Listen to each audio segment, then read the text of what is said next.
2023년 1학기 기말고사 지구과학원 대진고 내신 분석 리포트입니다.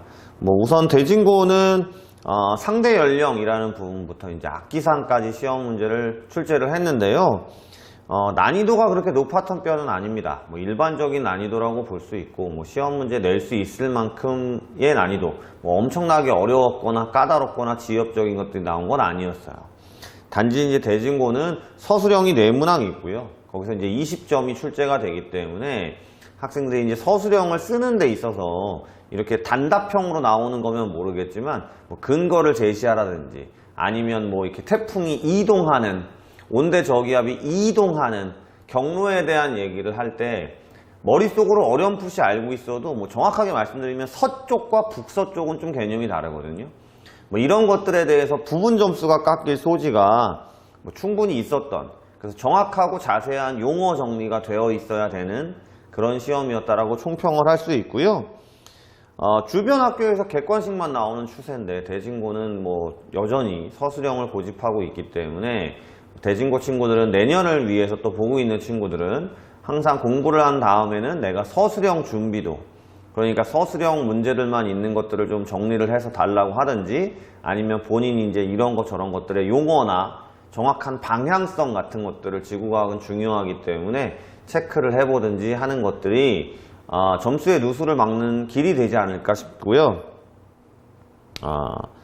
대표 문항 분석에 보시면 상대 연령부터 악기상까지다 보니까 아무래도 이제 지질 파트의 뒷부분이 남아있죠.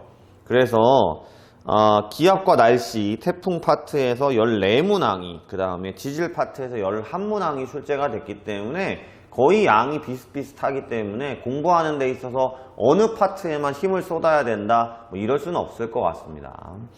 근데 이제 요즘에는 보시면 아시겠지만 중간에 보시면 9번 문제라고 제가 표현을 했지만 요즘에는 이제 지질 시대를 묻는 거에서 예전에는 이제 고생대, 중생대, 신생대에 캄브리아기, 오르도비스기, 실루리아기, 대봉기, 석탄기, 페름기, 트라이아스기, 쥐라기, 백악기, 이런 자세하고 디테일한 것들, 그 안에서 양치식물이 어디서 나왔는지 이런 것들을 자세하게 묻는 문제들은 그다지 출제가 안 됐었거든요.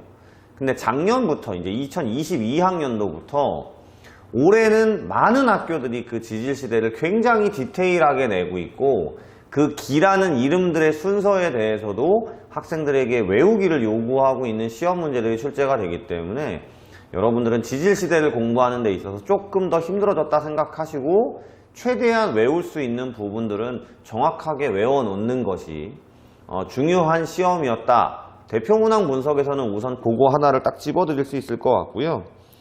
그 다음에 대진고는 다시 말씀드리지만 용어가 굉장히 디테일한 용어들을 원합니다. 그래서 단열 팽창, 경도, 그리고 전향점이라는 용어가 시험 문제에 딱딱 등장을 하는데, 물론 이제 수능 특강에도 그런 용어가 등장을 합니다만 보통 아이들이 이런 용어들은 한두 번 듣고 넘어가는 성향들이 많아요.